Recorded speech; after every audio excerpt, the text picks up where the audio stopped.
nós vamos falar um pouco sobre o batismo. E antes de entrarmos no tema, nós gostaríamos de dar a bibliografia para os irmãos que quiserem pesquisar mais a fundo o tema. Então nós iremos mostrar alguns livros, vamos mostrar um deles que iremos mostrar alguns textos. Adventistas ou católicos? Este livro os irmãos poderão adquirir na Renovação Carismática Católica, que a livraria Edições Paulinas tem à venda. Iremos mostrar também páginas do Catecismo Católico, nessa edição, que é o Catecismo Católico de hoje, também acha-se à venda nas Edições Paulinas. Um outro livreto também católico, E Haverá um Só Rebanho. Então o tema aqui, eu acho que é bem sugestivo, é a história, doutrina e prática católica do ecumenismo, a união das igrejas. Iremos mostrar também um texto que está nesse livro, que também pode ser comprado nas Edições Paulinas. Iremos mostrar também um outro texto, O Judaísmo e as Origens do Cristianismo. Este livro, volume 2, o autor é David Flusser.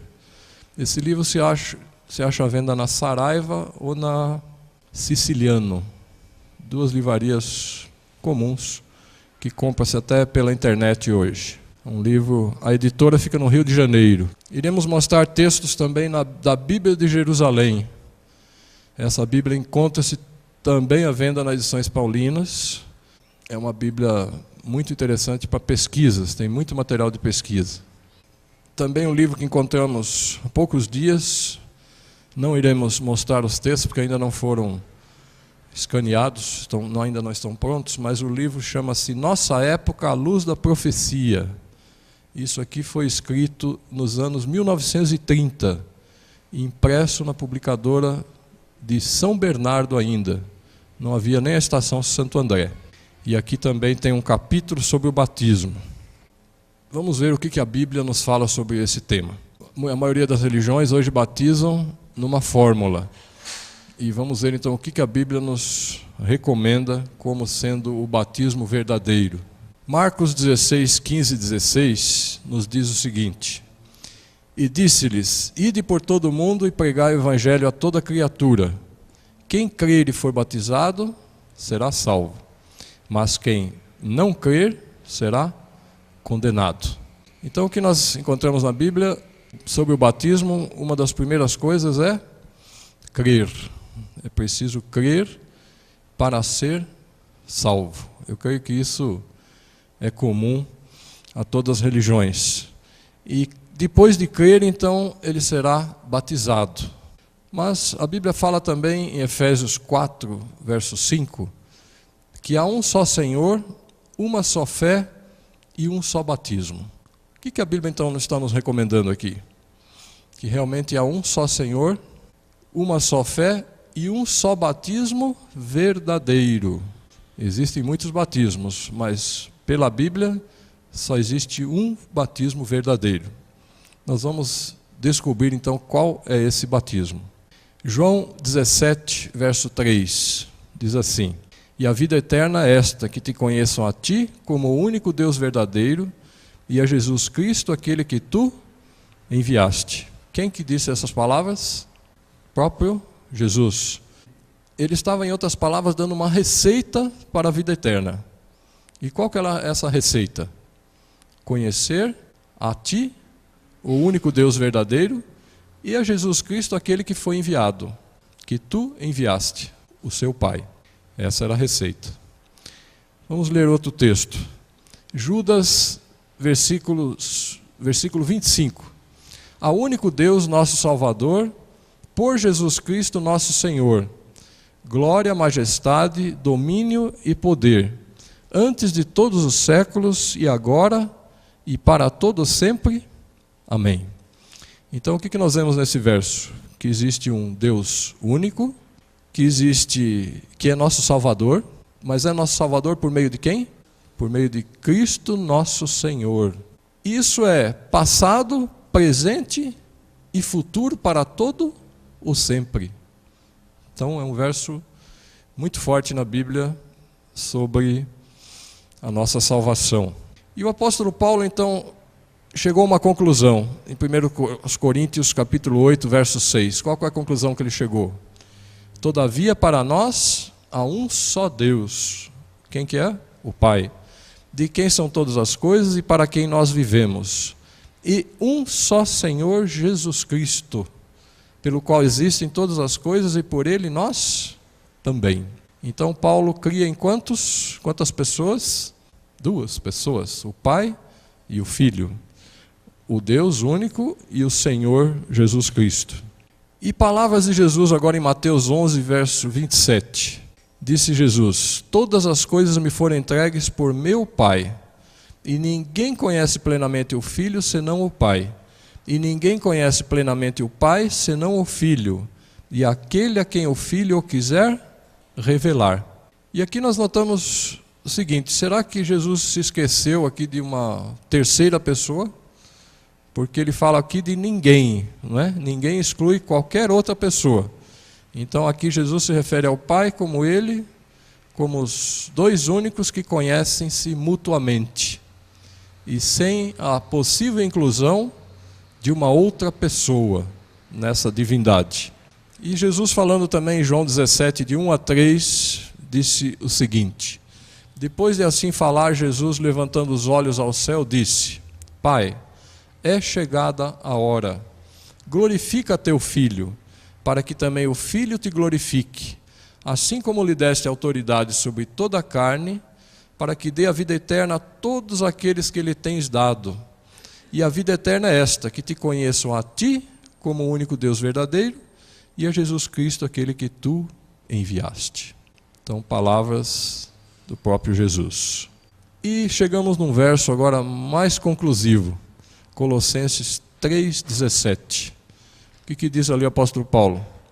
E tudo quanto fizerdes, por palavras ou por obras, fazei-o em nome do Senhor Jesus, dando por ele graças a Deus. E agora eu faço uma seguinte pergunta: nós temos que orar em nome de Jesus? Pela Bíblia? Sim. O que mais nós temos que fazer em nome de Jesus? Temos que expulsar demônios em nome de Jesus. O que mais? Curar de um modo geral em nome de Jesus. O que mais? Quem sugere mais um ato de fé? Batizar. Será que batizar seria contrário? A gente vê a palavra ali, tudo, não é? Será que seria fora do tudo? Aqui a Bíblia é bem clara, né? Tudo. Não é quase tudo, é tudo. Então, se é tudo, por que o batizar estaria fora? É isso que nós vamos chegar a descobrir. Mas, realmente, batizar também estaria nesse tudo. E realmente é tudo. Tudo que a gente vê na Bíblia, orar, Jesus deu a oração modelo. Como é que é a oração modelo? Pai nosso que estás nos céus. E a gente termina em nome de quem? Em nome de Jesus. E até ultimamente nós temos observado algumas distorções, né, nesse sentido.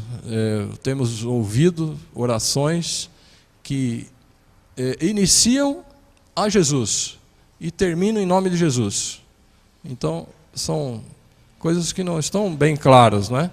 Porque a gente, pela Bíblia, o exemplo de Cristo foi bem claro. Pai nosso é onde a oração deve ser endereçada. E Jesus é o nosso único intercessor. Ele que intercede por nós, não é?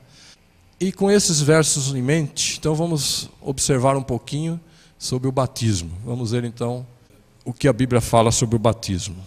João 3,16, que é o versuário da Bíblia que nós deveríamos saber de cor e salteado, diz o quê? Vamos ver se todo mundo sabe sem olhar para a tela. Porque Deus amou o mundo de tal maneira que deu o seu Filho unigênito, para que todo aquele que nele crê não pereça, mas tenha a vida eterna. Então, olha que importante para nós. Deus amou o mundo de tal maneira que deu. Alguém que ama, dá alguma coisa que tem. E ele deu o Filho dele. Somente por esse verso nós já começamos a entender que Jesus é o Filho unigênito. E unigênito no dicionário é único gerado. E não, como alguns dizem, interpretando diferentemente, não é? A Bíblia nós devemos interpretá-la primeiro literalmente. E somente se não conseguimos uma aplicação literal, aí partimos para um simbolismo. Isso são orientações do espírito de profecia que nós temos. O versório da Bíblia é bem claro. João 14,6, o que disse Jesus? Respondeu-lhe Jesus: eu sou o caminho e a verdade e a vida. Ninguém vem ao Pai senão por mim. E quando Jesus disse isso, ele deu a entender aos judeus mais do que nós entendemos hoje. Porque hoje nós entendemos o caminho, a verdade e a vida só. Mas na verdade as portas do santuário eram caminho, verdade e vida. Então quando os judeus ouviram isso, eles entenderam exatamente, porque eles estavam debaixo ainda daqueles simbolismos de matar o cordeirinho e espargir o sangue no altar. Então, para a remissão dos seus pecados, eles tinham que entrar pela primeira, pela segunda e a terceira porta, que era o Santíssimo, chegaram ao acesso ao Santíssimo. E Jesus falou: eu sou esses 3 passos, esse caminho. Marcos 16, 15 a 16, nós já lemos, vamos repetir. E disse-lhes: ide por todo o mundo e pregai o evangelho a toda criatura. Quem crer e for batizado será salvo, mas quem não crer será condenado. Agora eu faço a seguinte pergunta aos irmãos: será que os discípulos entenderam essa ordem ou não? Jesus ficou com eles quantos dias depois que ele ressuscitou? 40 dias. E subiu. E quantos dias depois que veio o Pentecostes? Quem se lembra? 10 dias. Ou seja, entre Jesus ressuscitar, ficar 40 dias com eles, 10 dias ele ficou no céu, e depois de 10 dias somente, 1 semana e meia, não é, um pouco mais, veio o Pentecostes. Será que eles entenderam a ordem de Cristo? 50 dias depois, será que eles desobedeceram a ordem de Cristo? Vamos ver o que a Bíblia relata, não é? Logo no capítulo 2 de Atos, que nós temos esse relato, vamos ver o que os discípulos fizeram. E nesse dia então, que foi exatamente o dia do Pentecostes, Pedro então fez um discurso. E nós sabemos o resultado desse discurso. E no final Pedro então lhes respondeu: arrependei-vos e cada um de vós seja batizado em nome de Jesus Cristo, para a remissão de vossos pecados, e recebereis o dom do Espírito Santo. Então 10 dias depois somente que Jesus tinha subido, o Espírito Santo desceu, o dom do Espírito Santo, e eles batizaram em nome de Jesus. E por que batizaram em nome de Jesus? Deveria ser a ordem que Jesus tinha dado, não é? Pensamos nós, porque nós vamos ver na Bíblia 35 versos que mostram o batismo em nome de Jesus, no Novo Testamento, depois de Jesus. E somente um verso que mostra ao contrário. Então, pela lógica humana mesmo, a gente deveria raciocinar um pouco, não é? Se eu tenho 35 versos que falam uma mesma coisa, e eu tenho um que fala o contrário daquela mesma coisa, eu vou adotar um e vou fazer uma doutrina em cima de um, ou eu vou pegar os 35 e vou esquecer aquele um? Pela lógica humana, deveria ser isso. Aliás, é isso que a gente sempre escutou, né, na igreja como recomendação básica. Por exemplo, eu vou perguntar para os irmãos: nós podemos fazer uma doutrina com um único texto da Bíblia? O que os irmãos acham? Não podemos? Poder não pode, mas tem gente que faz, não é? Não deve, mas há pessoas que fazem. Há igrejas que pegam um único texto e fazem uma doutrina, e aquela doutrina é baseada num único texto. Mas o correto é pegar a ordem da Bíblia, um pouco ali, um pouco aqui, uns 10 ou 15 textos, pelo menos, uma dúzia deles, eu diria, já estaria bom, que estivessem baseados no mesmo assunto, confirmando o outro, em vários livros, diversos autores, não é, de preferência. Aí sim nós estaríamos num claro assim, diz o Senhor. Então os discípulos batizaram em nome de Jesus 10 dias depois que Jesus subiu. Penso que eles não desrespeitaram a ordem de Cristo. Atos 16, 31. Responderam eles: crê no Senhor Jesus e serás salvo, tu e tua casa. Atos 8, 12. Mas quando creram em Filipe, que lhes pregava acerca do reino de Deus e do nome de Jesus, batizavam-se homens e mulheres. Nós vamos ver muitos textos que, quando a gente analisa bem, a gente vai perceber que estão todos no batismo em nome de Jesus. Gálatas 3:27. Porque todos quantos fostes batizados em Cristo, vos revestistes de Cristo. Isso é Paulo escrevendo aos Gálatas. É passar a pertencer a Cristo, não é? Por isso que os cristãos foram chamados cristãos lá em Antioquia da Síria. Por quê? Porque eles eram batizados em Cristo e passavam a pertencer a Ele, viviam para Ele. Então, esse povo só pode ser cristão, só vive falando de Cristo, não é? Pertence a Cristo, não são nem mais desse mundo agora. Foram taxados até pejorativamente, não é? Se a gente olhar na Bíblia, eles rotulavam eles. Atos 10, 47 e 48. Respondeu então Pedro: pode alguém porventura recusar a água para que não sejam batizados estes que também como nós receberam o Espírito Santo? Mandou, pois, que fossem batizados em nome de Jesus Cristo. Então lhe rogaram que ficassem com eles por alguns dias. Aqui nós vemos uma exceção. A ordem natural, não é? Seria o batismo em nome de Jesus, em seguida receber o dom do Espírito Santo. Aqui nós vemos uma exceção à regra. Esses já tinham recebido o Espírito Santo, mas não tinham sido ainda batizados. Então Pedro falou o quê? Manda que eles sejam batizados agora em nome de Jesus, para que se cumpra a lei. Então lhe rogaram que ficasse com eles por alguns dias. Uma exceção. Vamos ver logo uma outra exceção diferente dessa. Atos 16, 30 e 31. E tirando-os para fora disse: Senhores, que me é necessário fazer para me salvar? Responderam eles: crê no Senhor Jesus e serás salvo tu e tua casa. Atos 2, 38 e também 41.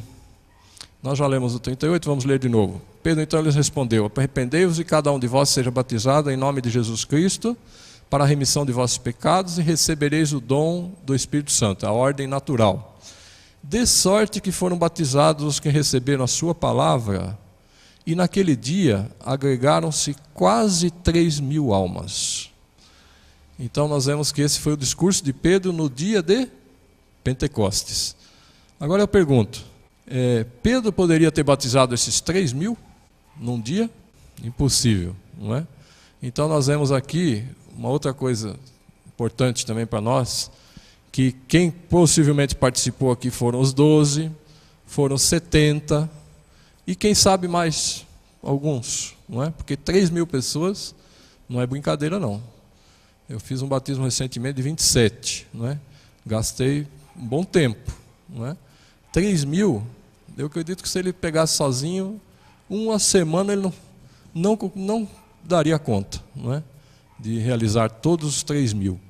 Então o que a gente percebe? Em primeiro lugar, que não é importante quem batiza, mas importante é no nome de quem é batizado. Nós vamos ver texto da Bíblia mostrando isso logo. Aqui nós temos uma outra seção, em Atos 8, 14 a 17. Mas somente tinham sido batizados em nome do Senhor Jesus. Então lhes impuseram as mãos e eles receberam o Espírito Santo.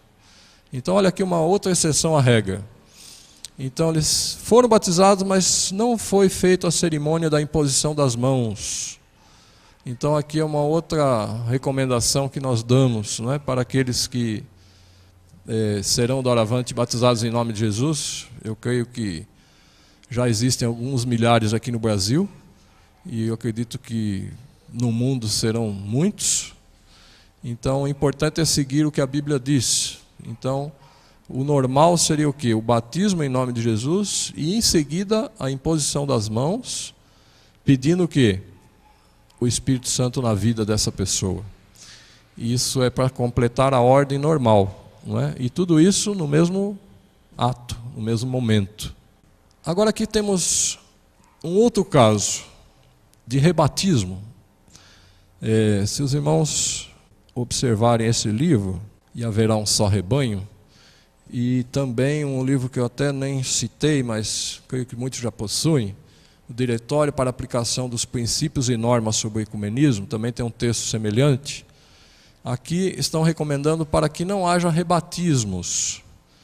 Mas a gente vai ver na Bíblia que houveram rebatismos. E que tipo de rebatismos houveram? Vamos ver aqui o que está em Atos 19, 2-6. Perguntou-lhes: recebestes vós o Espírito Santo quando crestes? Responderam-lhe eles: não. Nem sequer ouvimos que haja Espírito Santo. Tornou-lhes ele: em que fostes batizados então? E eles disseram: no batismo de João. Mas Paulo respondeu: João administrou o batismo do arrependimento, dizendo ao povo que cresce naquele que após ele havia de vir, isto é, em Jesus. Quando ouviram isto, foram batizados em nome do Senhor Jesus. Havendo-lhes Paulo imposto as mãos, veio sobre eles o Espírito Santo e falavam em línguas e profetizavam. Temos aqui um exemplo claro na Bíblia. Como que João batizava? Alguém pode me dizer? Com que palavras? Nem eu sei, porque a Bíblia não relata. Então nós não temos relato. E provavelmente ele batizava sem palavras, porque tanto é que foi necessário, mesmo que haviam sido batizados por ele, serem batizados no nome de Jesus para pertencerem agora a ele e serem cristãos doravante. Então temos mais um texto escrito por Paulo aos Romanos. Que diremos, pois? Permaneceremos no pecado para que abunde a graça? De modo nenhum.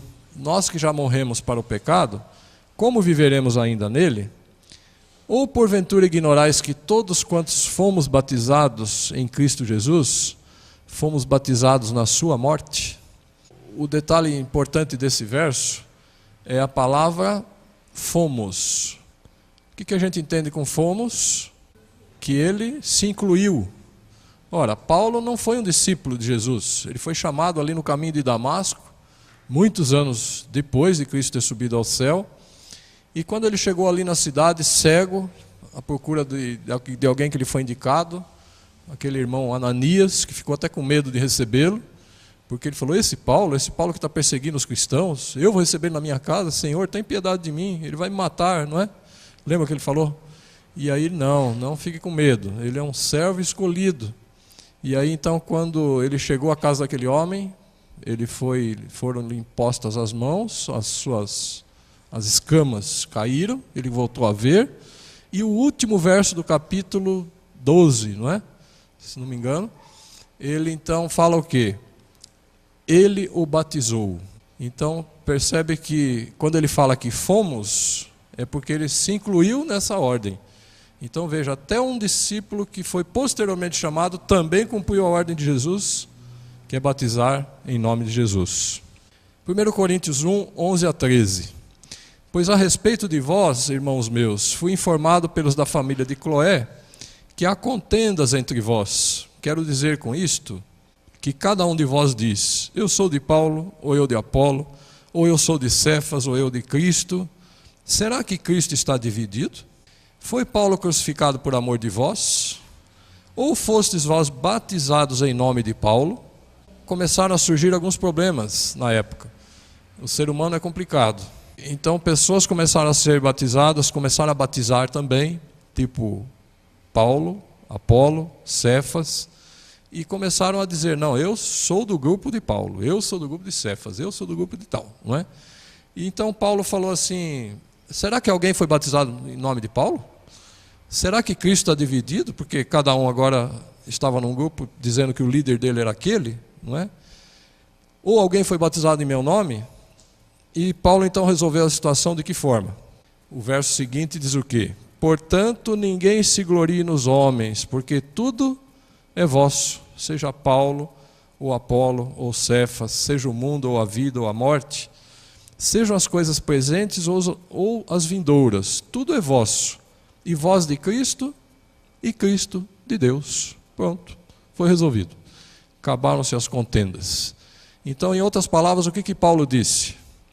Não é importante quem batiza, mas é importante em nome de quem a pessoa é batizada. Então, hoje nós temos pessoas que dão uma preferência, não é? por um determinado pastor. Eu já cheguei a escutar moças que pretendiam se casar e falar, não, quando eu me casar, quem vai ter que me casar é o pastor fulano, porque ele já fez mais de 1000 batismos, né? Não precisa falar nem o nome de quem é, né? Todo mundo já sabe. Mas há aquela preferência, não é? Então a pessoa, não, é o sonho dela, tem que casar com ele. Quer dizer, qual a diferença de um outro? A bênção, quem que vai dar? Ele ou é Deus? É Deus, mas o ser humano tem isso, tem esses detalhes, não é? E assim aconteceu naquela época. Mas Paulo então resolveu tudo isso, dizendo que não era importante quem, mas em nome de quem. Pelo que também Deus o exaltou soberanamente, e lhe deu o nome que é sobre todo o nome, para que ao nome de Jesus se dobre todo o joelho dos que estão nos céus e na terra e debaixo da terra. E toda a língua confesse que Jesus Cristo é Senhor, para a glória de Deus, o Pai. O batismo em nome de Jesus é sancionado com certeza pelo Pai, porque é Ele que deu todo o poder no céu e na terra. Visto esses textos, então vamos adentrar um pouco mais agora na fórmula, né? Na famosa fórmula que todas as igrejas hoje estão utilizando. Para os irmãos terem uma ideia como o ecumenismo está forte, nesse livreto, e haverá um só rebanho, e nesse livreto do ecumenismo, a cartilha sobre o ecumenismo, os irmãos poderão ver aqui os batismos válidos. Eu vou mostrar alguma coisinha, mas muito pouco texto. As igrejas estão mudando a sua fórmula de batismo. Os irmãos podem perguntar para da congregação cristã do Brasil, encontre uma pessoa antiga da congregação, tipo 50 anos, que frequenta lá. Pergunte a ele como é que ele foi batizado. E ele vai lhe dizer que ele foi batizado em nome de Jesus. Agora pergunte a um novo. Novo, eu digo que o batismo ocorreu de 5 ou 10 anos para cá, do ano 2000 para cá. Ele vai lhe contar que ele é batizado em nome de Jesus e em nome do Pai, do Filho e do Espírito Santo. Eles estão na transição, que eu acredito que, como passou-se na Igreja Adventista, também agora estão passando outras igrejas. Um outro exemplo que nós já descobrimos, Testemunha de Jeová. Se os irmãos pegarem um bem antigo, ele vai lhe contar que o batismo era feito sem palavras. Ou seja, eles eram batizados por imersão, pela Bíblia, mas eles eram mergulhados e tirados da água sem nenhuma palavra. Imagino que, naquele tempo, como eles não criam nem em Jesus, como é que eles iam falar alguma coisa? Em nome de Jesus não poderia ser, em nome do Pai e do Espírito Santo também, porque eles não criam na Trindade. Então, acho que a melhor opção era ser mudo mesmo, né? O batismo sem palavras. Mas agora, recentemente, eles estão batizando em nome do Pai, do Filho e do Espírito Santo. Pode perguntar. E agora? Quer dizer, então foi perguntado, né, irmão Márcio? O irmão perguntou, quem mais perguntou? A irmãzinha ali perguntou. Várias pessoas perguntaram já, mas se vocês não creem na Trindade, por que batizam em nome dela? Não, a explicação é outra, porque o Pai, é o Filho e o poder do Espírito Santo estão também na transição. Ou seja, eu acredito hoje que 99,9% estão batizando nessa fórmula que nós conhecemos. Então vamos olhar um pouco a fundo essa fórmula. Mateus 28, 18, Jesus falou essas palavras quando estava para subir aos céus. É o último capítulo de Mateus, certo? E aproximando-se Jesus falou-lhes dizendo: foi-me dada toda a autoridade no céu e na terra. Quando foi dada essa autoridade? Quando ele ressuscitou, o que ele falou para Maria? Não me toques, porque eu ainda não subi ao Pai. Isso foi de manhãzinha, ao nascer do sol. Mas quando chegou no pôr do sol, daquele mesmo dia, ele já permitiu que se tocasse, tá certo? Existe um silêncio na Bíblia por 12 horas.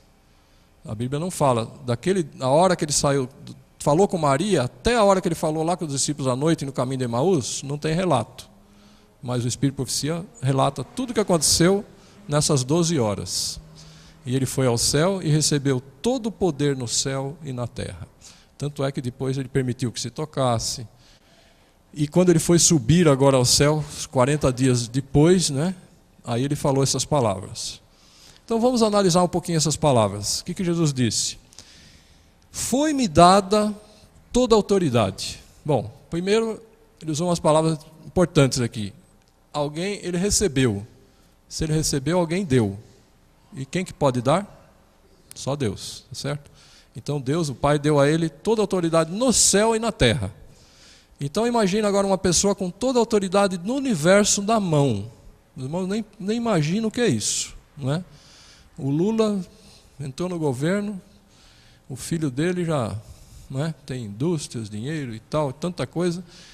Uma pequena autoridade de um paizinho pequenininho da América do Sul que é subdesenvolvido, não é? Mas ele está lá se agarrando naquele tronozinho ali, não quer largar a mão, não é? Por quê? O poder dá direitos, dá privilégios, dá muito dinheiro, dá muito, não é que fala, muito status, não é? Imagina uma pessoa agora com toda a autoridade no céu e na terra, no universo. E agora essa pessoa então em seguida fala essas palavras. Ide, portanto, fazei discípulos de todas as nações, batizando-os em nome do Pai e do Filho e do Espírito Santo. Qual seria o mais lógico? Uma pessoa que tem todo o poder na mão. Batizar? Meu nome. Seria o mais coerente, não é? Ele manda batizar em nome do Pai, não define o nome. Batizar em nome do Filho, não dá o nome. E no Espírito Santo também não define muita coisa, não é? Então o mais correto seria exatamente ele, com toda a autoridade na mão, a lógica da sequência do texto era essa. E a gente vai ver que os livros confirmam isso. E que houveram mudanças. Agora, se ele dissesse essas palavras assim, ó, toda a autoridade me foi dada no céu e na terra. Ide agora, portanto, não é? E fazei discípulos de todas as nações, batizando-os em meu nome. Seria mais coerente? Totalmente coerente. Uma só pessoa, ele tinha todo o poder na mão, e agora, com todo esse poder na mão, batiza em meu nome. Não é? Mais correto. Os irmãos vão ver que daqui a pouco a gente vai mostrar alguns livros, e esses livros mostram como que era esse texto antes do concílio de Nicéia, que Constantino conseguiu colocar o seu dedinho ali, não é? Mudando algumas coisas. E agora vem o último verso. O último verso concorda com o 18 sem problema. Ensinando-os a guardar todas as coisas que vos tenho ordenado. Toda a autoridade na mão, não é? E eis que estou convosco todos os dias até a consumação do século. Então a promessa do Espírito Santo sendo Ele mesmo, não é? Que é outro assunto, mas aqui é bem claro também. Então percebe que nesses 3 versos a sequência lógica seria essa pessoa com toda a autoridade, delegar a autoridade, batizando no nome dela. Bem, isso é uma análise que nós fazemos. Agora vamos às evidências. Nós temos que ter fé, sim. Sem fé é impossível agradar a Deus. Mas Deus nos deixa muitas evidências para que a nossa fé seja pela razão, não é? Tem coisas que não é revelado na Bíblia, mas tem outras que são reveladas. Então a nossa fé tem que ser pelas evidências bíblicas, pelos textos. E aqui nós temos a Bíblia de Jerusalém. E aqui embaixo os irmãos poderão ver, aliás, primeiro ali em cima, os irmãos poderão ver o texto em nome do Pai, do Filho e do Espírito Santo, em vermelhinho. Está pequeno ali? Lá em cima, no final do texto, tem uma letrinha, né? A gente vê que a letra é C. E aqui, quem está bom de vista, vai encontrar essa letrinha aqui, C. E essa letra C se refere a um comentário da letra C que está no rodapé. E quando a gente vai ler esse comentário, não se preocupe que eu vou aumentar ele, não é? Agora eu vou aumentar o texto, os irmãos poderão ler. E aí a letra C, olha o que diz.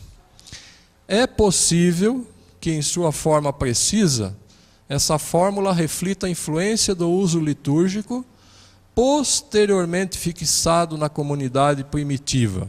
Ponto. Trabalhar um pouquinho dessa frase aqui. Todos entendem o que é uso litúrgico? Alguém tem uma dúvida sobre liturgia? O que é liturgia? A gente precisa entender. Costume, que mais? Alguém quer falar mais? doutrina, não é muito, mas está ali. Ritual, está bem próximo, ritual, não é? O que é liturgia? Quem já foi católico? Mas já foi católico. Então, quando o padre fala lá, o Senhor está no meio de vós, não, ele fala uma palavra, todo mundo repete, o Senhor está no meio de vós, não é? Não é assim? Ele fala uma outra frase, fala um texto, uma frase aí, irmã que já foi católica. Esteja convosco, Ele está no meio de vós. São uma série de frases que a liturgia católica, as pessoas decoram. E eles começam a repetir e sabem exatamente a hora que tem que falar aquilo. Mecanicamente. A ladainha são as rezas, né? Então, tem toda aquela liturgia. Quando o ancião vai à igreja, agora eu vou falar da igreja adventista, quando o ancião vai no quartinho, né, fazer a plataforma, ele tem um papelzinho ali, que chama a ordem do culto. Então tem ali quem vai orar, qual hino que vai cantar, quem que vai fazer o sermão, quem que faz a oração, quem que faz a música, a doxologia. Aquilo é uma liturgia, é a ordem do culto. Aquela liturgia é para a igreja adventista, cada igreja tem a sua. Então a liturgia é isso. Quer dizer, então olha o que o texto está falando. Essa fórmula reflete influência do uso litúrgico, posteriormente fixado na comunidade primitiva. Quer dizer, a comunidade primitiva é os apóstolos, não tinha. Depois dos apóstolos, foi fixado, quer dizer, surgiu influência da liturgia. Quer dizer, o povo começou a repetir, apareceu a fórmula. E a gente vai ver os livros comentando como surgiu, quem colocou na Bíblia, não existia na Bíblia, não é? E aí a própria Bíblia fala, olha, sabe-se que o livro dos Atos fala em batizar no nome de Jesus. Atos 1:5, 2:38. Mais tarde, deve ter se estabelecido a associação do batizado às 3 pessoas da Trindade. Esse mais tarde, quando a gente vai estudar na história, daqui a pouco eu vou mostrar os textos, são 3 séculos, há 4 séculos. Ela foi oficializada no Concílio de Niceia e Concílio de Constantinopla, que foi no ano 325 e 375 da nossa era. Quer dizer, no 4º século, começou antes, mas foi sacramentada no 4º século. Então esse mais tarde, olha, 400 anos é muito tempo, não é? Para mudarem-se as coisas. Então, a própria Bíblia católica diz a origem desse texto, que não é bíblico. E uma coisa eu digo aos irmãos, a Igreja Católica é uma das igrejas mais sinceras naquilo que escreve. Eles falam, olha, nós mudamos a guarda do sábado para o domingo pela nossa autoridade, e ponto. E quem não crer é excomungado. Acabou, transparente. Não recorre a textos fantasmagóricos, né? Textos que dizem uma coisa e querem que se acredita outra na Bíblia, que é bíblico, né? A própria Igreja Católica fala, não é bíblico essa doutrina, a doutrina é minha, é um dogma, não existe na Bíblia. E vocês têm que crer porque o Papa assim o quis, ponto. E o católico obedece, ele reconhece o poder do Papa acima da Bíblia, acima de Deus. Ponto. E o católico é sincero nesse ponto. Esse slide é aquilo, só que digitado, né? Lá é escaneado, fotografado, e aqui temos o texto digitado, mas é o mesmo texto. Vamos agora para outro livro. Esse livro é Eusébio de Cesareia, o nome do livro, Eusébio é o autor, e o nome do livro é História Eclesiástica, os 4 primeiros séculos da Igreja Cristã. Então é a história da Igreja Cristã nos 4 primeiros séculos. Vamos ver o que temos na página 86. Diz lá que foram expulsos da terra da Judéia e seguiram um caminho pregando o Evangelho a todas as nações, confiando no socorro de Cristo, que disse, ide e ensinai todas as nações em meu nome. Os irmãos vão ver, esse texto é muito parecido com o original antes do Concílio de Niceia. Daqui a pouco eu vou mostrar em outro livro. Na página 174. É impossível enumerar as dádivas que a igreja por todo o mundo recebeu de Deus, e os feitos realizados no nome de Jesus Cristo. Também outro texto bem claro em relação a Jesus. O judaísmo e as origens do cristianismo. Esse aqui eu já mostrei, esse livro aqui, volume 2. Não se esqueça se forem comprar, porque tem volume 1, 2 e 3, do mesmo autor e com o mesmo nome. O texto de Eusébio antes do concílio de Nicéia. Só que nós vamos ler um pouquinho, o que está bem pequenininho ali, mas a fórmula trinitária franca, o início ali que está sublinhado em cima. A fórmula trinitária franca aqui é de fato notável, mas já foi mostrado que a ordem para batizar e a fórmula trinitária faltam em todas as citações da passagem de Mateus, nos escritos de Eusébio, anteriores ao concílio de Nicéia. Então, não existia antes. Como que começou a existir? E o texto, ele mostra como é que era o texto antes de Nicéia, agora já em vermelho aqui. E o texto era assim: Ide, tornai todas as nações discípulas em meu nome, ensinando-as a observar tudo o que vos ordenei. Ponto. Nem a ordem do batismo e nem a fórmula trinitariana. Agora vamos pensar um pouquinho. Quantos livros do Novo Testamento nós temos chamados sinópticos, ou seja, que são parecidos, semelhantes?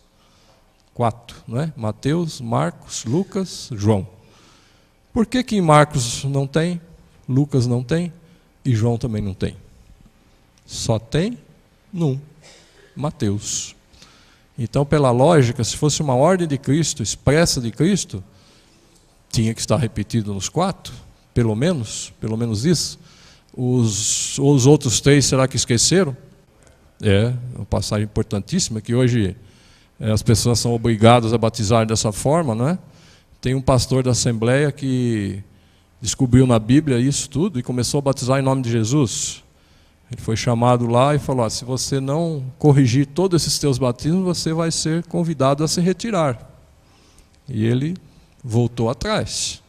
Quer dizer, então, existem acordos hoje, e a gente vai mostrar daqui a pouco os textos que estão hoje na cartilha do ecumenismo, que as igrejas têm que seguir. E quem quiser pesquisar um pouco mais sobre isso, vá até os judeus messiânicos. Pergunte a eles, né? Nós perguntamos, mandamos um e-mail para eles, e eles responderam que realmente, porque o judeu, ele conta, né, de pai para filho. Ele vai sempre falando de pai para filho a Bíblia e os feitos que Deus faz por eles. E então eles contaram o quê? Que isso é de pai para filho contado. Que Eusébio de Cesareia era o responsável pelas Bíblias no tempo de Constantino. E que ele recebeu a ordem de Constantino para colocar esse texto, senão ele seria banido para a Espanha. Ora, a Espanha naquela época de Constantino, quem estuda história, vai ver que eram os bárbaros que moravam ali, os vikings, aqueles povos terríveis. Quem caísse lá, estava morto, não é? Então, por medo da vida terrena, ele consentiu em alterar a Bíblia eterna. Então, isso vai ser algo que vai ser cobrado dele com certeza, não é? Mesmo porque milhões de pessoas hoje estão sendo enganadas nesse ponto. Bem, esse livro também é uma fórmula, uma evidência nossa. Agora vamos ver quem foi o autor da mudança nessa fórmula. Vamos ver agora eventos e evidências, livros que confirmam isso. Esse é o livro A Trindade, que é um livro que defende a Trindade, escrito pela Igreja Adventista. Na página 190 temos esse texto. A Igreja Católica Romana chegara durante a Idade Média à conclusão de que a Trindade era o mais central e fundamental dos ensinamentos. Assim, a aceitação do dogma da Trindade validou toda a estrutura dogmática da Igreja medieval. Em outras palavras, é um livro adventista afirmando que o que a Igreja Católica prega, que realmente isso é uma verdade, que a Trindade hoje é o dogma central da Igreja Católica e que durante a Idade Média ela chegou a essa conclusão e aceitou esse dogma. Os irmãos sabem a diferença de dogma e doutrina? O que é uma doutrina? Um ensinamento bíblico, não é? Eu já falei aqui há um tempo atrás, mas vou repetir de novo que é importante. Eu posso fazer uma doutrina com um único texto? Não devo, né? Mas tem pessoas que fazem. Pegam um texto e baseiam a sua doutrina em um único texto.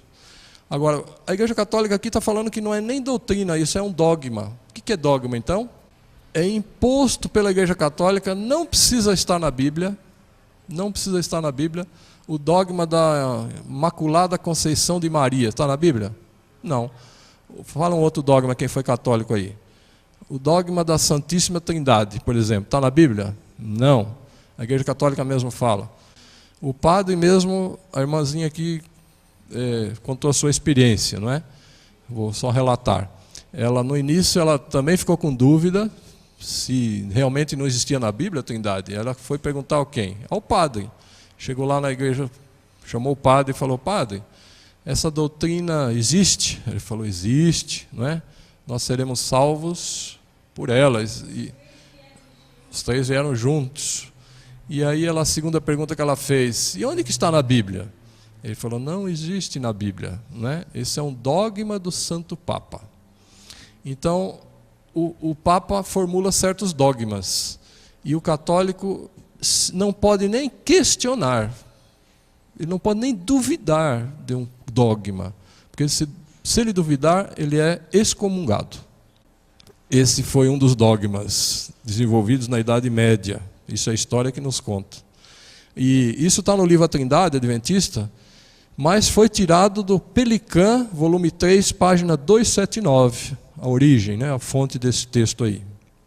Ou seja, quem defende essa doutrina, com certeza deve ter ligações ou terá, não é, com o Vaticano, porque a doutrina é católica, é a principal, não é só a doutrina, é a principal. Vamos ao catecismo agora, vamos ver o que o catecismo fala. Esse é o catecismo da edição do Vaticano II, 1964. Então foi o segundo Concílio Vaticano II. E lá eles definiram então todas as regras para o ecumenismo. Esses livretos sobre ecumenismo, a série deles, né, tem aqui uma meia dúzia, cada um diferente, tudo surgiu a partir de 64. Antes não havia, não existia. Tudo começou aí. E esse foi o catecismo que foi gerado, revisado, proveniente desse concílio. E olha o que diz esse catecismo. Nós não temos a versão em português, não encontramos aqui no Brasil.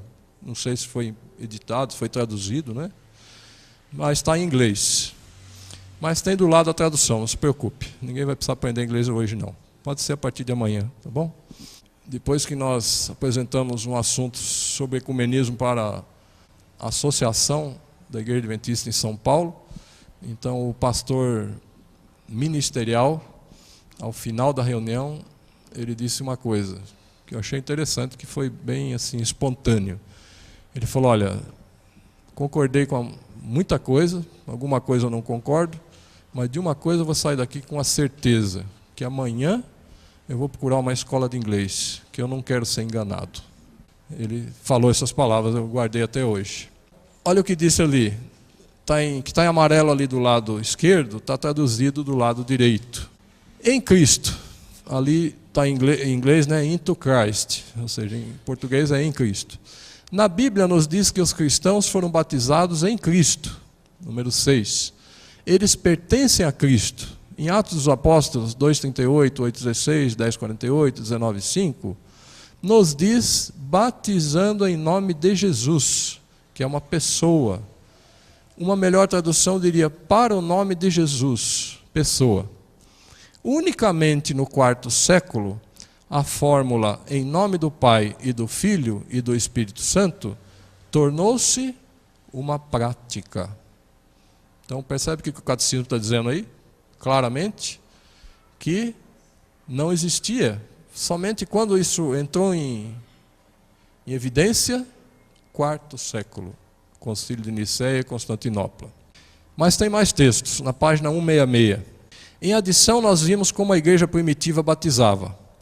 Primeiro o anúncio do Evangelho, consequentemente fé, e o ato com o qual era selado em forma perfeita com o batismo, em nome da pessoa de Jesus Cristo.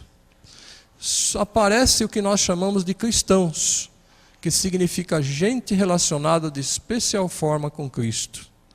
Mais tarde, no nome de Jesus, foi elaborado e tornou-se no nome do Pai, do Filho e do Espírito Santo.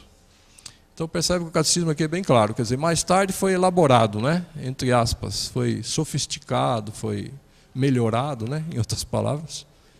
Bem, agora vem a pergunta, a igreja adventista batizava em nome de Jesus? Sim ou não?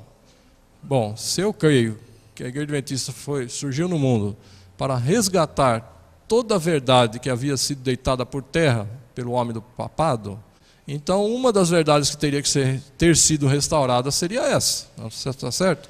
Então o que restaurou? O sábado, restaurou regime alimentar, restaurou o quê? Profecia, restaurou o quê? Que mais? Entendimento, santuário, né? Tanta coisa tinha sido derrubado, feito cópias aqui na terra, né? E agora esse ponto, será que não havia sido restaurado? Com certeza, não é?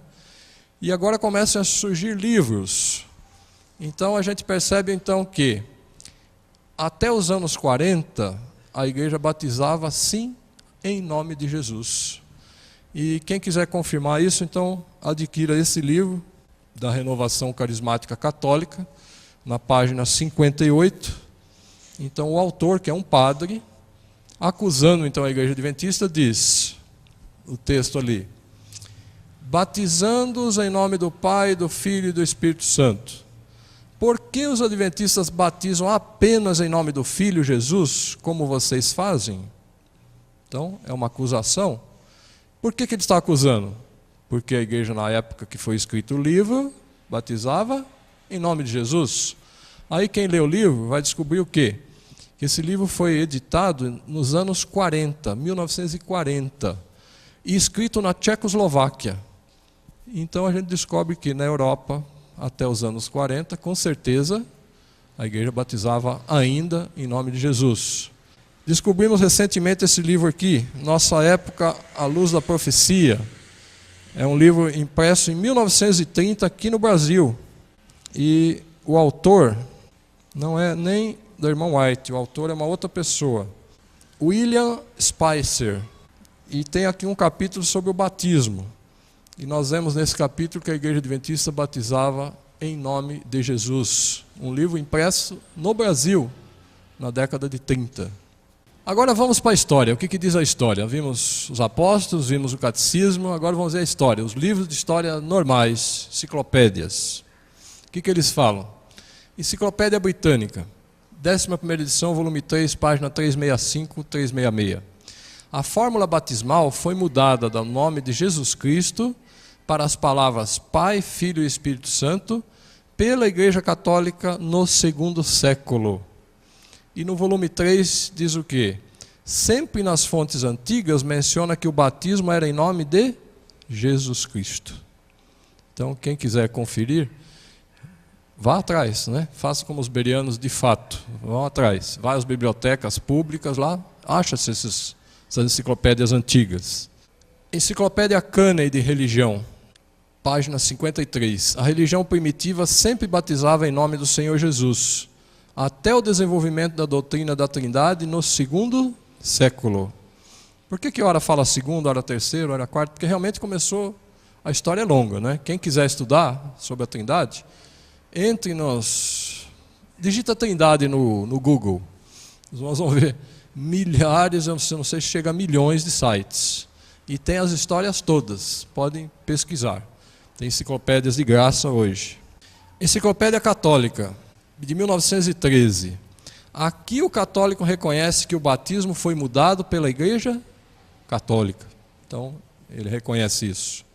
Novo Dicionário Universal, editado por M. Le Chatre, francês, né? Página 1467. A trindade platônica é meramente um rearranjo das antigas trindades que datam dos povos antigos. A concepção da trindade divina pode ser encontrada em todas as antigas religiões pagãs. Isso é sério. A trindade, nós podemos afirmar que é um dogma de fé católico, a origem. Se nós formos ao dicionário, Aurélio, a tradução de trindade, nós temos isto. 1. Na doutrina cristã, é o dogma da união de 3 pessoas distintas, o Pai, o Filho e o Espírito Santo, em um só Deus. Então, o próprio dicionário diz que é um dogma, não é uma doutrina, ou seja, não tem base bíblica. 2. Divindade tríplice nas religiões pagãs. E assim vai outras aplicações, não é? E no catecismo, na página 11 do Catecismo do Católico de hoje, que é esse vermelhinho aqui, os irmãos vão encontrar esse texto aqui. O mistério da Trindade é a doutrina central da fé católica. Sobre ela estão baseados todos os outros ensinamentos da Igreja. É a base. E toda é a base mesmo. E eu costumo dizer que a Trindade é para a Igreja Católica, assim como o santuário é para a Igreja Adventista. É a base, não é? E na página 12 diz assim, olha, a Igreja estudou este mistério com grande solicitude e depois de 4 séculos de investigações, decidiu expressar a doutrina deste modo. Na unidade da divindade há 3 pessoas, o Pai, o Filho e o Espírito Santo, realmente distintas uma da outra. Então são 3 mesmo, tá certo? Distintas. Assim, nas palavras do credo de Atanásio, o Pai é Deus, o Filho é Deus e o Espírito Santo é Deus. E, no entanto, não são 3 deuses, mas um só Deus. E quando a gente aperta, aí eles dizem que é um mistério. Ninguém consegue explicar mesmo, não é? E quando a gente aperta um ancião e mostra alguns textos, bom, realmente só no céu, porque não está revelado e tal, não é? Mas a Igreja Católica fala uma coisa interessante aqui nessa revista, 30 de outubro de 1950. Nossos oponentes, os protestantes, às vezes reivindicam que nenhuma crença deveria ser dogmatizada, que não seja explicitamente declarada na Bíblia. Mas as igrejas protestantes, por elas mesmas, têm aceitado tais dogmas como a Trindade, pela qual não há nenhuma autoridade precisa nos evangelhos. Em outras palavras, não existe base bíblica, não existe um assim diz o Senhor. E agora vamos ao livro A Um Só Rebanho. Então vamos ver hoje, terminando, então nós vamos ver agora sobre o batismo em si, como que é considerado pelo ecumenismo. Então esse livro A Um Só Rebanho é o título dele. Só que o comentário, bem na capa embaixo, diz assim, ó, História, Doutrina e Prática Católica do Ecumenismo. Então é a prática do ecumenismo. E olha o que fala ali. Diversas igrejas batizam sem dúvida validamente. Então vamos ver agora o que é um batismo válido e um batismo não válido para o ecumenismo.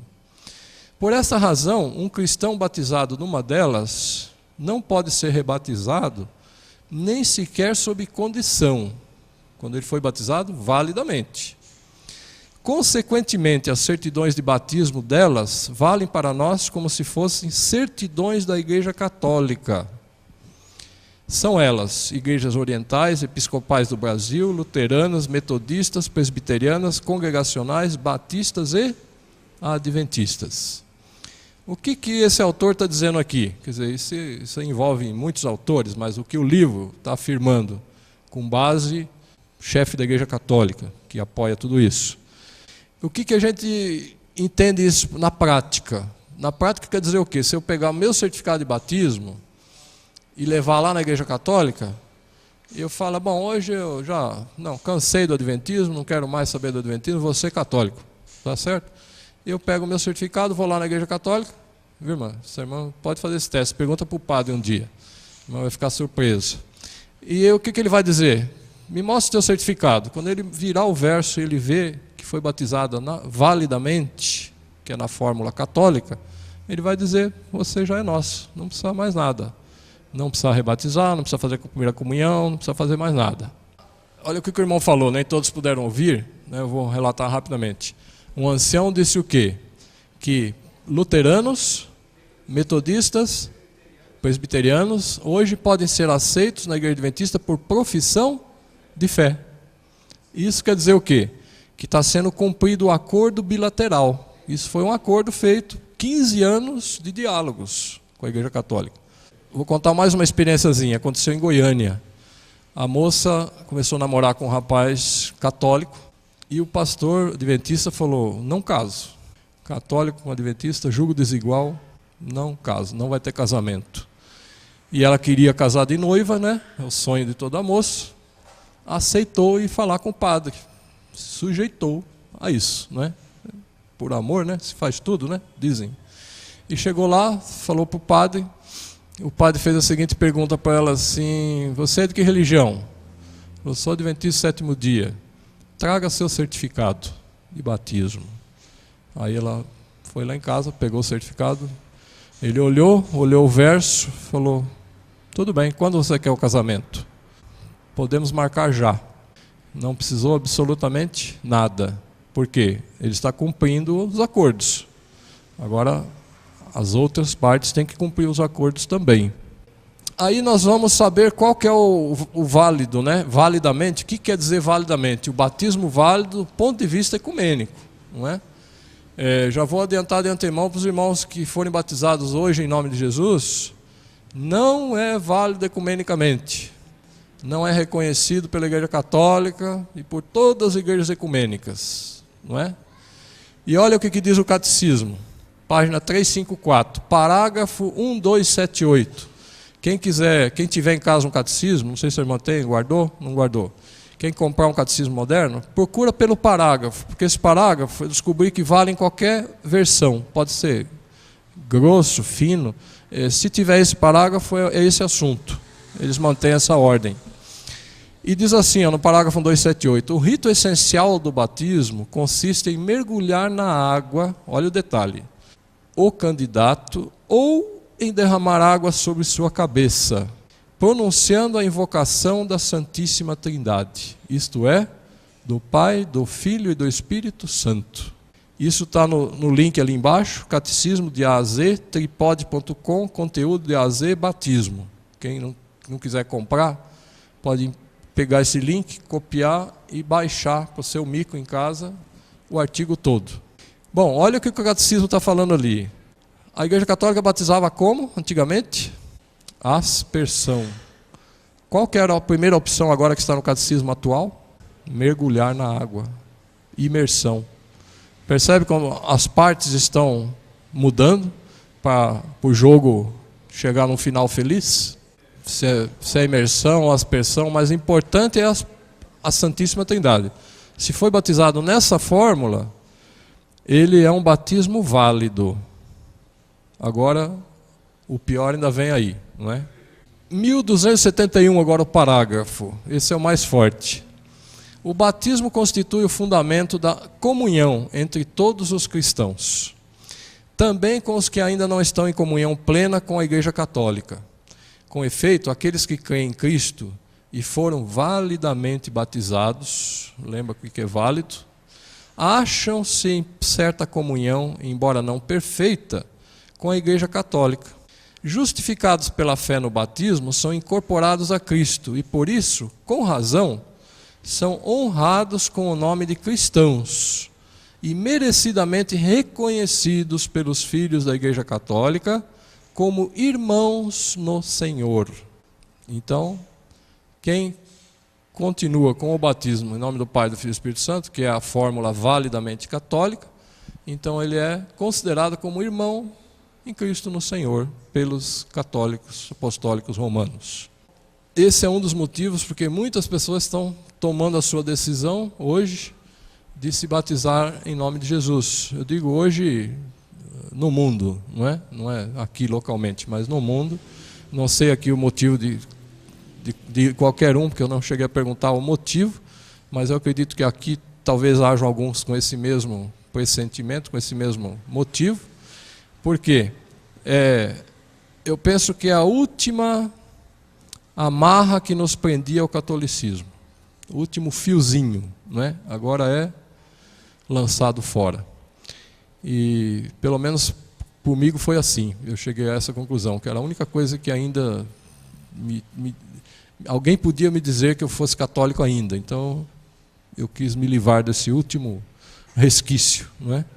Ao único Deus, nosso Salvador, por Jesus Cristo nosso Senhor. Glória, majestade, domínio e poder antes de todos os séculos e agora e para todos sempre. Amém. É isso que a Bíblia nos garante. É isso que nós temos como um assíduo do Senhor e evidências bíblicas claras. E 1 Coríntios 8:6, todavia para nós há o quê? Um só Deus e o Pai, de quem são todas as coisas e para quem nós vivemos, e um só Senhor Jesus Cristo, pelo qual existem todas as coisas e por Ele nós também. E nós sabemos que os passos para o batismo, no mínimo, são esses 3. É preciso o quê? Arrependimento é o primeiro passo. Tivemos aqui hoje um caso típico, não é? Que nós não podemos batizar uma pessoa que publicamente ainda não se definiu e deixou os seus pecados públicos. Não queremos julgar ninguém. Não podemos avaliar e nem saber o pecado de nenhum dos irmãos, escondidos. Mas pecados públicos, que são conhecimento de todos, nós não podemos compactuar e assinar embaixo, não é? Então, é preciso o quê? Um arrependimento. Um arrependimento genuíno.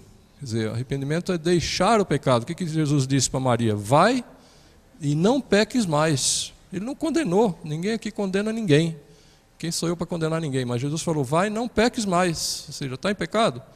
Tudo bem, não peques mais. Quando você parar de pecar, ótimo, né? Você se arrependeu. É preciso fé. Nós já vemos que temos que crer em Jesus como nosso Salvador e nosso Senhor. E o último passo, aprender. Os discípulos ensinavam primeiro. Nós não batizamos assim por espontaneidade, não é? É preciso o quê? Instruções primeiro, né? Para chegarmos ao passo do batismo. Aí que nós temos o caso de Filipe e o eunuco. Aí muitos vão dizer assim, não, mas ele estava ali, olha, ele só disse, eu creio que me impeça de eu ser batizado e foi batizado, não é? Muitos argumentam assim. Só que não leem os versos anteriores do capítulo. O que ele veio fazer lá em Jerusalém? Ele veio cumprir a lei. Ele era um judeu mesmo morando lá naquele outro país. Ele só não tinha aceito a Jesus, mas ele guardava o sábado, ele guardava os mandamentos, ele cumpria os rituais, ele veio fazer as suas ofertas lá em Jerusalém. Ele era um judeu perfeito, ele não tinha ainda entendido sobre Jesus, só. Quando ele entendeu, pronto, era isso que faltava, não é? E a Bíblia relata então que seguindo eles o caminho afora, chegando a certo lugar onde havia água, disse o eunuco, eis aqui água, quem impede que eu seja eu batizado? Filipe respondeu, é lícito se crês de todo o coração. E respondendo ele disse, creio que Jesus Cristo é o Filho de Deus. Era isso que faltava para ele, mais nada. Então mandou parar o carro, ambos desceram a água e Filipe batizou o eunuco. Então esse é o exemplo que nós temos na Bíblia, em Atos capítulo 8. E muitos dizem, bem, mas e no batismo de Jesus? Ali havia uma trindade? Será? Então vamos tirar essa dúvida já, não é? Antes de nós terminarmos o assunto. Então em João 1:29 a Bíblia relata assim, no dia seguinte João viu a Jesus que vinha para ele e disse, apontando assim quando ele viu chegar lá ao longe, eis o Cordeiro de Deus que tira o pecado do mundo. Qual o símbolo que apontava para Jesus? Os símbolos. Os irmãos se lembram? Na Bíblia, no Velho Testamento, nos rituais. Cordeiro era o principal, para quem tinha um dinheirinho, certo? E quem não tinha dinheiro, era pobre. Uma pomba. Interessante? Eram os dois símbolos principais. Então, quando João olhou, ele viu o primeiro símbolo principal. Eis o Cordeiro de Deus que tira o pecado do mundo. E Jesus chegou. E agora Jesus foi batizado. E no momento do batismo, eis que aparece uma figura, né? Semelhante a uma pomba. E aí alguns dizem, aqui a Trindade se manifestou. O Pai falando do céu, Jesus sendo batizado e o Espírito Santo como pomba, não é? Mas nós vamos ver que não é bem isso. Que as mesmas palavras que nós ouvimos aqui no batismo, também nós vamos ver lá no Monte da Transfiguração. As mesmas figuras também nós vamos ver lá. Este é o meu filho amado em quem me comprazo, não é? E quando a gente abre o Desejado na página 112, o capítulo é o batismo, não precisa procurar muito. Olha o que nós vimos ali. Nunca dantes haviam os anjos ouvido tal oração. Anseiam trazer a seu amado capitão uma mensagem de certeza e conforto, mas não. O próprio Pai responderá à petição do Filho. Então, Deus, o Pai que falou. Diretamente do trono são enviados os raios de sua glória. Abrem-se os céus, e sobre a cabeça do Salvador desce a forma de uma pomba da mais pura luz, fiel emblema dele, o manso e humilde. Então, se cumprem ali no batismo de Jesus os dois símbolos principais que apontavam para ele, para os ricos e para os pobres.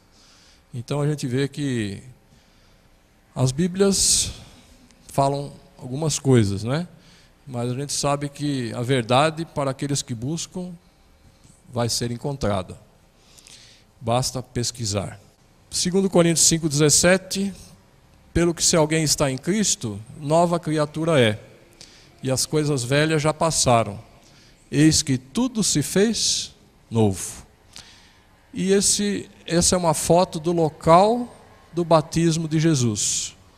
Essa foto quem tirou, por acaso, foi a irmã ali do irmão Sérgio. Ela esteve em Israel ano passado, eu pedi a ela, falei, talvez eu nunca vou conseguir ir lá, mas ela foi, né? Faz favor para mim, bate uma foto, porque eu quero ter uma ideia do tamanho do rio, né? Eu achava que era um rio enorme, o Jordão, não é? E quando eu vejo a foto, é um riozinho, como a gente tem feito batismo aí, as dezenas, um riozinho pequeno, né? Quantos metros tem ali? 6, 8, no máximo, não mais que isso.